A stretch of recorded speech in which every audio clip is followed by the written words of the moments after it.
Hello, my name is Majchrzak, and I'd like to tell you about research I'm doing that has implications for organizations today. A few days ago, LA City's Mayor Garcetti challenged LA organizations, and all organizations in the nation for that matter, to rethink the way they do business. He asked, in this time in which many of our foundational assumptions are being questioned, from where we work to how we grieve, from how we play to how we cuddle with family, it may be time to think about what is the new normal we want. Do we want a new normal in which we simply go back to what we had before? Or do we want to use this time to rethink whether we can aspire to something different, something better, to rethink how we do business today so we do business better tomorrow? This research I describe as such a new normal approach. It is about what I call sustainable connections, because it is an approach for organizations to stay innovative, sustainably, by connecting to their crowds in new ways. In this brief talk, I explain the research that underlies our discovery of this new approach. I will also be offering a USC webinar to help businesses to immediately implement this new approach. Today, organizations recognize that they cannot stay in business without constantly innovating new products, new services, new markets, new partnerships. If they rest on their laurels, so to speak, they risk being bypassed by the competition.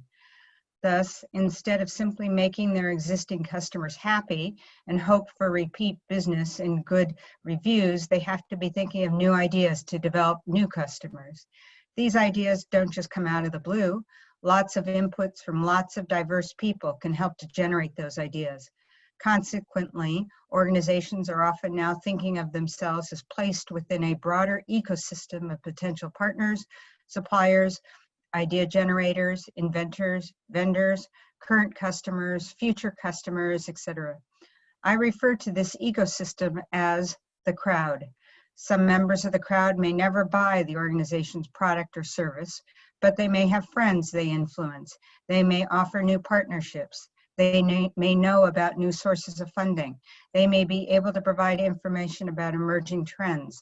They may know about changing market positions of competitors or about new technologies which an organization can use to expand its market. This crowd is large and is both inside and outside the organization. A relationship should be developed with this ecosystem, but no organization has time to reach out to each crowd member individually. So instead of reaching out to each member separately, organizations reach out to crowds as a mass. In innovation challenges, for example, crowds are given a problem or challenge statement, such as, quote, prepare an advertising video that showcases Doritos chips, or, quote, improve the recommender algorithm we use at Netflix. Organizations ask customers to comment on Yelp when they have positive experiences. Customers ask employees to submit new product ideas through a suggestion box. Online communities are encouraged to talk about an organization's product to build social media buzz. Despite the many different ways in which organizations today connect to their online crowds to obtain innovative ideas, many organizations are generally reporting few good ideas from the crowd. In fact, in our interviews with chief innovation officers of organizations using crowds, we often heard, quote, most of ideas we get are ones we've already thought of. Or another telling quote was, we use crowdsourcing just for marketing, since it's not useful for helping us solve real and difficult problems. We wanted to change that because we believe that crowds could be helpful. We envision that in this new normal, crowds are engaged in helping an organization stay innovative more effectively and in such a way that their ideas are not simply ones which have already been thought of. Crowds consist of the employees working from home, experiencing the stress and alienation of working alone. These people can tell organizations something about how to reduce the stress. Crowds consist of those looking for work and budding entrepreneurs. These people could tell organizations about the gaps they see in the way whole markets are treated by organizations. Crowds consist of small businesses barely hanging out These small business owners have special experiences that, when matched to others, can generate new ideas, from barely hanging on to helping others. So we wondered, what is going wrong with how organizations are connecting to their crowds, since our academic literature has repeatedly found that if you bring good, diverse perspectives together, great new ideas will emerge.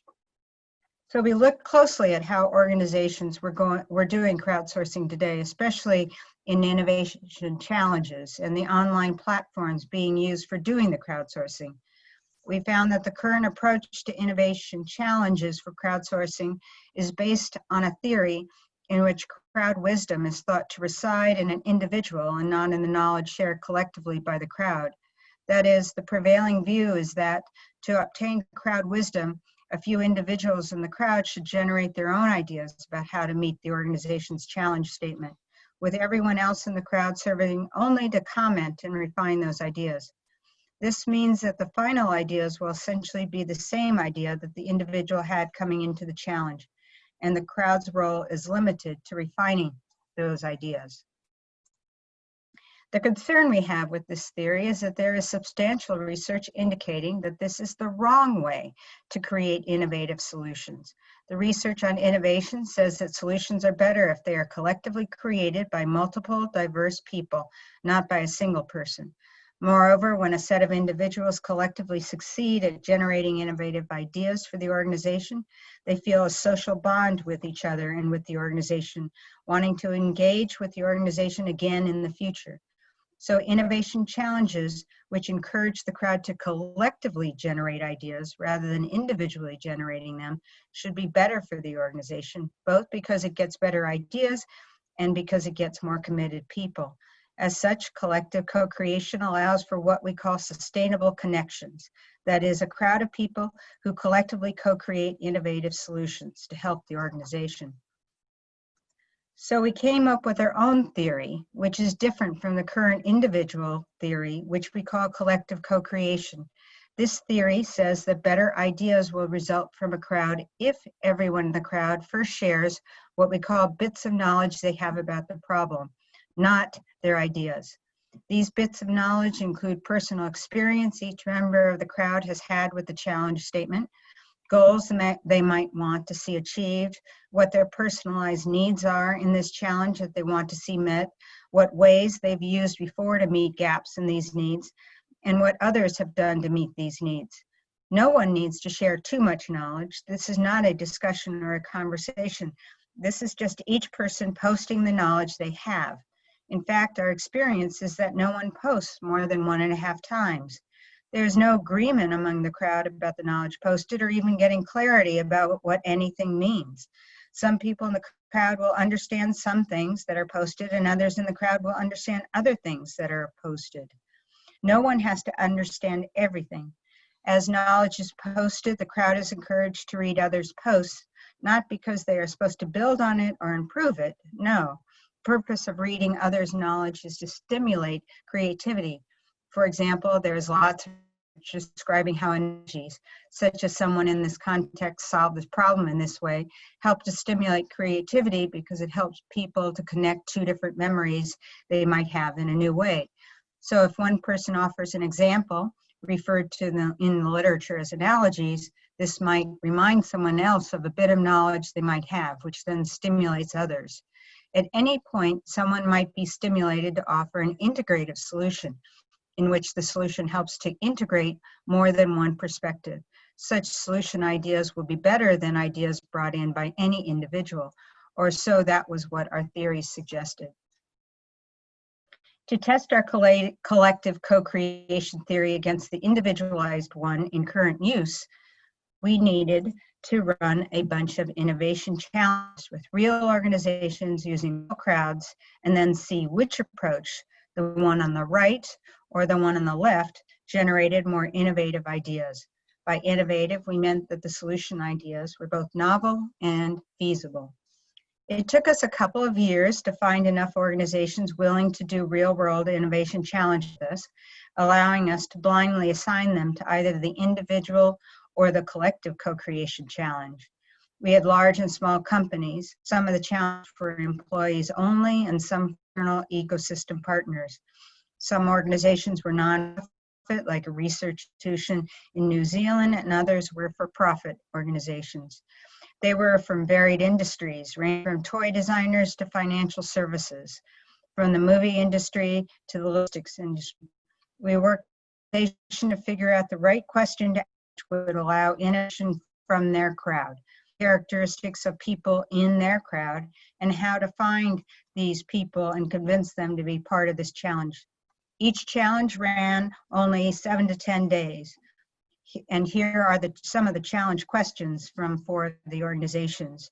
We finally were able to enroll 20 organizations, and for each we assigned them to either the individual or collective co-creation challenge run on a website we managed. The 2 different types of challenges were identical in every way, except for the individualized challenge asked the crowd to post their ideas and refine others' ideas, and the collective co-creation challenge asked the crowd to share their knowledge and then offer ideas that integrated some of this knowledge. Overall, the 20 challenges, we had accumulated 1,720 registered participants and 2,428 posts. As hinted at before, we found on average people posted only 1.68 times. That means on average, any single individual made less than 2 posts. So the ideas didn't come from a lot of back and forth discussion, but more from individuals reading posts of others, integrating them, and then offering their ideas. We received 297 unique ideas. The ideas were rated by the organization's sponsor for the challenge. They evaluated only those ideas which are suggested during their own challenge, and they rated each idea for its novelty, feasibility, and whether it would help for their competitive advantage. The results are shown in this figure. The collective co-creation challenges generated a 26% jump in the innovation ratings over the individualized challenges. That is, when you encourage a crowd to collectively co-create, the ideas they generate are more innovative. What does that mean for the new normal of organizations? What does it mean for the manager? It means that it may be time to think about what is the new normal we want. Do we want a new normal in which we simply go back to what we had before? Or do we want to use this time to rethink whether we can aspire to something different, something better, to rethink how we do business today so we do business better tomorrow? If you would like to learn more about how to implement collective co-creation challenges, check out my webinar. Thank you.